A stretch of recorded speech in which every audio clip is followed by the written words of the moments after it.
Attention all passengers. We are now arriving at Mass. Please stand back from the baseline. Doors open. G'day and welcome back. In the collision episode, we stripped everything back to isolate the mechanics of collision theory. Today, we're going to investigate the effects of static weight and how it dictates the racket's role in that collision. I like to think about static weight as the resistance to positioning the racket in space. When we're blocking the ball with no swing, we're fighting the constant force of gravity, and when we're swinging at the ball, we're overcoming the inertia of moving the racket. Static weight is a linear measurement, so relates to moving the racket through space in a straight line or large arcs. We'll save rotational motion around the hand, known as pronation, for a later episode because we measure that differently. To visualize this, stop thinking about a racket and start thinking about holding a heavy steel ball. Moving weight requires effort, and when you increase the weight of a tennis racket, you hit two physical limits that cap how heavy it can actually be. Firstly, if a player doesn't have the strength to maneuver the racket quickly, they can't play effectively. This means that a player's strength limits racket weight. The second limitation is endurance, because the ability of a player to hit the ball a few times and then fatigue out isn't adequate to win a match. We can decrease the effects of fatigue by decreasing weight, so endurance also limits racket weight. However, as conditioning and strength increase, mass becomes less of a limiting factor. This allows us to take an alternate approach to racket optimization, which creates two pathways. If you have a limit on the weight you can comfortably handle, your ability to manipulate the racket's characteristics is constrained, because when weight is fixed, swing weight and balance become tethered. Let's examine this graph. What it shows is the relationship between static weight and two future subjects. The first one is balance point, a measure that affects the dynamics of the racket. We can demonstrate this using the hammer analogy, where if you hold a hammer normally, it swings like a pendulum. If you hold it backwards, it swings more like a stick. Secondly is swing weight, which is a measure of how mass resists rotation. This relates to the pronation of the forearm around the hand, which activates the wrist and forearm. Swing weight also has the same type of physical limitations that static weight does, so a player is also going to have a maximum functional swing weight. Taking the weight-limited approach, let's mark our limited static weight, which remember is the weight limit of maneuvering a steel ball in space. Nothing is stopping us from using a mass that is lower than the limit, so we can specify a racket anywhere in the shaded area. Moving along the maximum boundary, we can now see how balance and swing weight are tethered. Head lightness makes the swing weight drop, and head heaviness increases the swing weight. This approach imposes a maximum possible swing weight, which occurs at maximum head heaviness, and as weight is moved to the handle, swing weight decreases.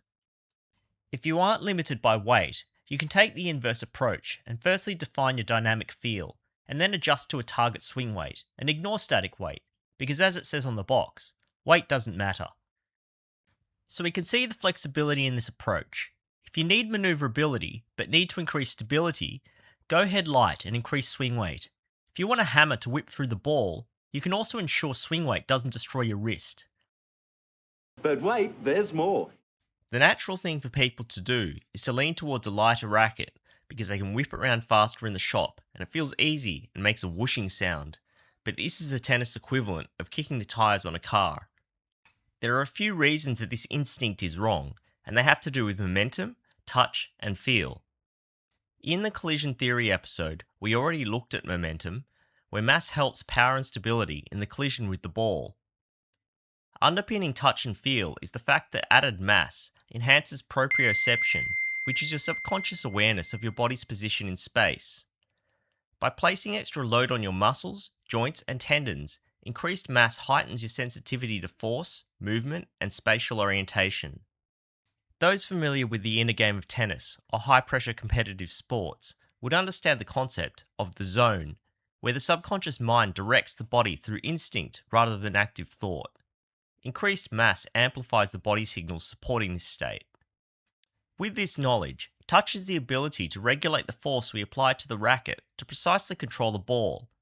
Increasing mass boosts proprioception, which increases sensitivity to force, which ultimately enhances touch. Feel is a black art, and is ultimately the player's subjective perception of ball impact. When the ball and racket collide, a sequence of events happen. the frame decelerates and absorbs some energy, then a propagation of vibrations reverberate through the frame. We interpret feel as the force and vibration transferred to the hand. The amount of force and vibration that a player prefers is highly subjective, and additional weight affects these characteristics. Increased inertia decreases the force at the hand as less energy is transferred to the racket. Increased weight also changes vibration characteristics, as the additional inertia reduces energy transfer, which makes the amplitude of the vibrations lower. Additionally, the frequency of the vibration will be lower, making it thud rather than ting. We have additional methods to tune feel, by using flex and elasticity to extend the time forces applied, and by remediating the vibration using shock-absorbing materials, which we'll put a pin in for another time. So let's summarize static weight. Firstly, conditioning dictates the upper bounds of the static weight that you can use.